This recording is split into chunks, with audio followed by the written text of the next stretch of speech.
বৃষ্টিমুখর সন্ধ্যায় চায়ের সাথে টা হিসাবে এই নিমকি রেসিপি কম বেশি সবারই খুব পছন্দ। বাড়ির ছোট বড় সকলেই কিন্তু এটা পছন্দ করে। গরম গরম এইরকম নিমকি আমাদের সকলেরই ভালো লাগে। আর এটা কিন্তু খেতেও বেশ মজা। রোজার সময় আমরা এটা খুব খেয়ে থাকি। অন্য সময় কিন্তু ঘরে তৈরি করে একটা কাঁচের বয়ামে রেখে দিলে বিকেলের নাস্তায় মুড়ির সাথে, চায়ের সাথে, চানাচুরের সাথে আমরা কিন্তু এটা ব্যবহার করতে পারি। আর এটা করার জন্য কিন্তু বেশি ঝামেলার দরকার নেই।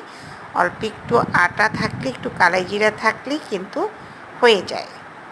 তো যাই হোক, করে খাবেন, কেমন লাগলো জানাতে ভুলবেন না। আর এটা কিন্তু যেহেতু কালাই জিরা দেওয়া থাকে, এটা কিন্তু খেতে খুবই